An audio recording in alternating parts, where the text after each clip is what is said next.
O Catar possui a maior base militar dos Estados Unidos da América no Oriente Médio. O Catar também abriga a liderança política do Hamas, designado pelos Estados Unidos da América como uma organização que não posso nomear. O Catar media negociações entre Israel e Hamas, mas também incentiva a hostilidade no Oriente Médio ao dar voz a grupos radicais pela Al Jazeera. Esta pequena nação do Golfo colabora com diplomatas dos Estados Unidos da América e financia facções islamistas. O Catar enviou bilhões para Gaza, universidades da Ivy League dos Estados Unidos da América e escolas públicas americanas. Por que o Catar investe no Hamas e nos Estados Unidos da América? Para entender a estratégia global do Catar, precisamos voltar um pouco.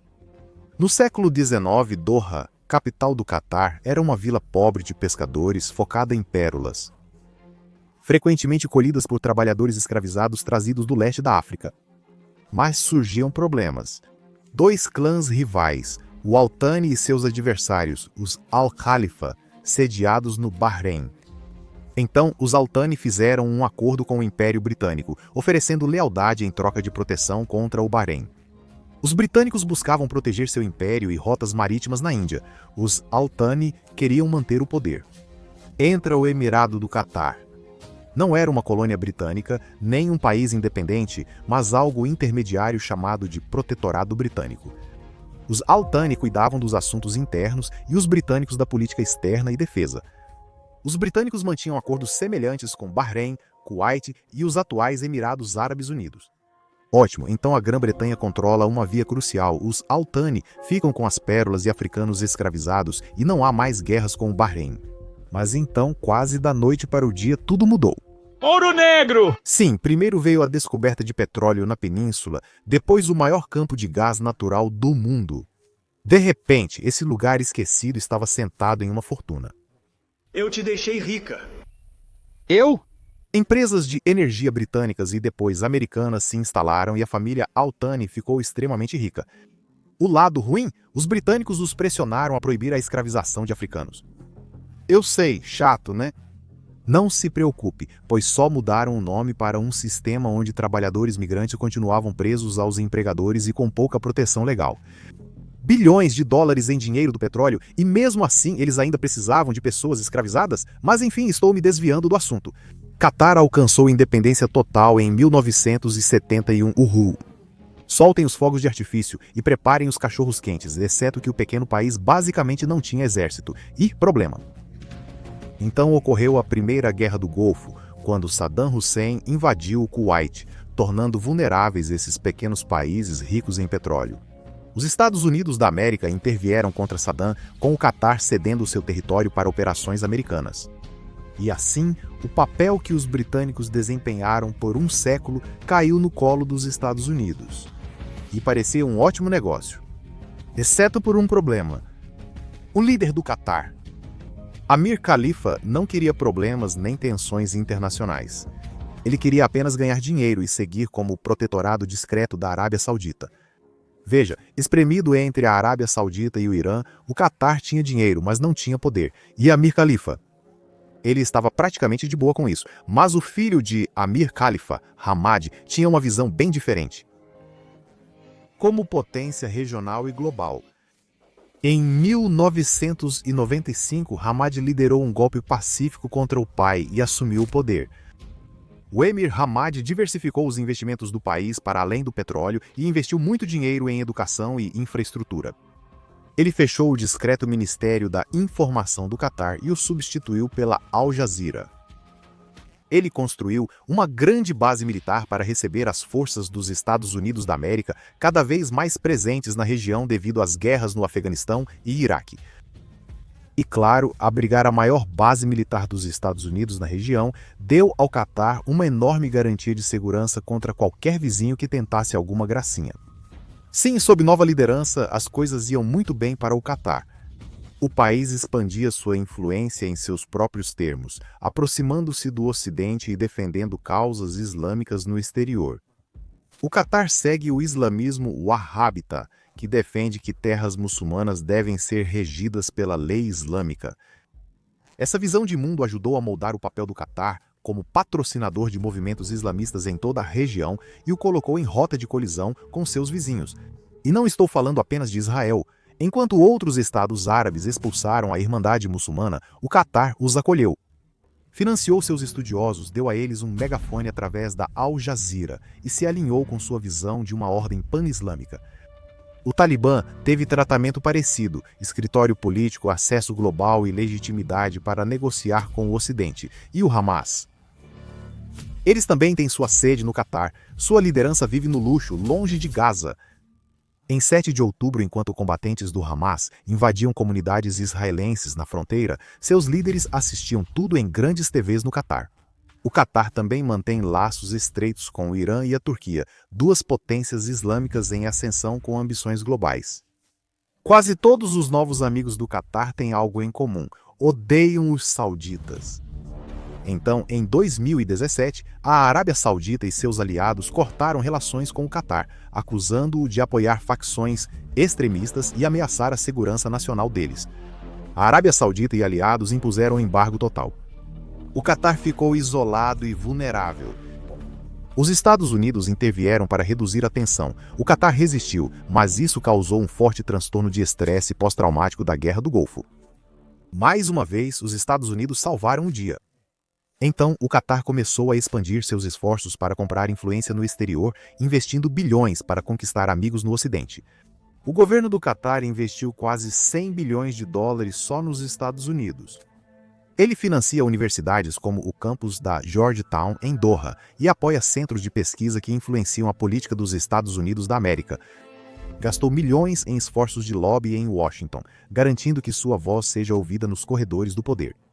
E é bipartidário. O Catar contratou jornalistas e consultores políticos de todo o espectro político americano. Mas o maior investimento do Catar nos Estados Unidos da América não está em Washington, Distrito de Colômbia está no próprio Catar. A base aérea de Al-Udaid, sede avançada do Comando Central dos Estados Unidos da América, foi construída e está sendo modernizada por 8 bilhões de dólares. Governo do Catar. A campanha de influência do Catar não só funcionou, como prosperou. Em 2022, o mundo voltou seus olhos para Doha quando o Catar sediou a Copa do Mundo da Federação Internacional de Futebol Associação. O torneio foi um espetáculo global e, para o Catar, uma festa de apresentação.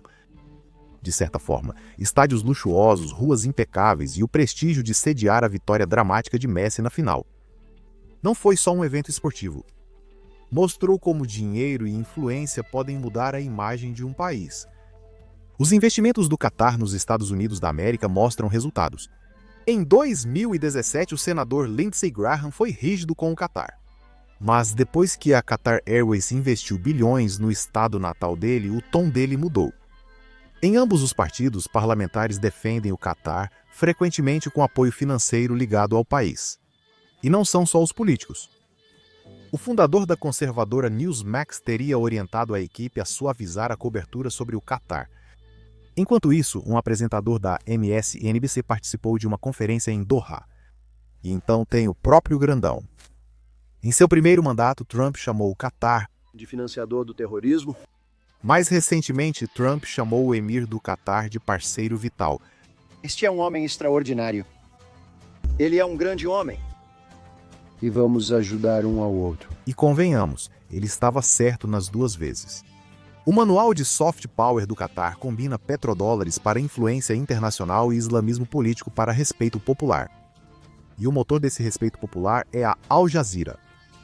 Por exemplo, aqui está um dos líderes espirituais da Irmandade Muçulmana na Al Jazeera, dizendo que as alegações sobre o que a Alemanha fez no Shoah são exageradas, mas mesmo assim foi um castigo divino para os judeus. Ele encerra dizendo que espera um dia chegar à terra da Jihad, onde eu vou atirar nos inimigos de Alá, os judeus. Lembre-se, isso não é o Forchan nem o Irã. É o braço de mídia do aliado dos Estados Unidos da América, o Catar. E as coisas não melhoraram com o tempo. Depois de 7 de outubro, a Al Jazeera exibiu um documentário de dentro do Hamas mostrando líderes escolhendo alvos em Israel. Alegando isso em 7 de outubro? Encontramos famílias e crianças protegendo-as e garantindo sua segurança. Este é um aliado crítico dos Estados Unidos da América espalhando propaganda do Hamas. É assim que vamos alcançar a paz no Oriente Médio? O Catar não se limita à manipulação da mídia a favor do Hamas. Eles enviaram 1 bilhão e 800 milhões de dólares ao Hamas ao longo dos anos, incluindo 30 milhões todo mês nos anos que antecederam 7 de outubro. Como mencionado, por mais de uma década, o Catar abrigou a liderança do Hamas, oferecendo uma base luxuosa longe do conflito. Mas vamos ser claros, Israel e os Estados Unidos deram aprovação a esses acordos. Eles esperavam que o dinheiro do Catar garantisse que o Hamas não provocaria um colapso regional ao agir de acordo com sua retórica de buscar destruir o Estado judeu. Em vez disso, tivemos o 7 de outubro. Bom trabalho, Catar. Acho que não confiamos mais em você para controlar o Hamas. Ah, só brincando. Desde 7 de outubro, o Catar tem sido mediador central nas negociações entre Israel e o Hamas. E eles fizeram um trabalho exemplar para acabar com esse conflito, não é? Israel e Hamas, os sauditas e a Irmandade Muçulmana, os Estados Unidos da América e o Irã. O Catar está bem no meio dos maiores conflitos do Oriente Médio e joga dos dois lados. E todo mundo sabe disso. Respeito, Westside. O Catar é um dilema estratégico para os Estados Unidos da América. Alguns veem sua influência como prejudicial, minando os valores e interesses americanos. Alguns dizem que o Catar tem papel estratégico ao apoiar interesses dos Estados Unidos da América no exterior. Em um lugar com poucas opções, um parceiro imperfeito é melhor que nenhum. Mas para Israel, o quadro é claro. O Catar é o principal patrocinador da liderança política do Hamas e o motor financeiro por trás da narrativa anti-sionista da Al Jazeera. O Catar não é uma superpotência, é um poder nas sombras. Um pé em Washington, outro na sede política do Hamas. E do ponto de vista do Catar, essas contradições não são hipocrisia, são uma estratégia. A sobrevivência desse pequeno país depende de atuar como mediador, financiador, anfitrião e parceiro, sem se alinhar totalmente a nenhum bloco. Ao manter diálogo com islamistas americanos, israelenses e iranianos, o Catar amplia sua influência além de seu tamanho.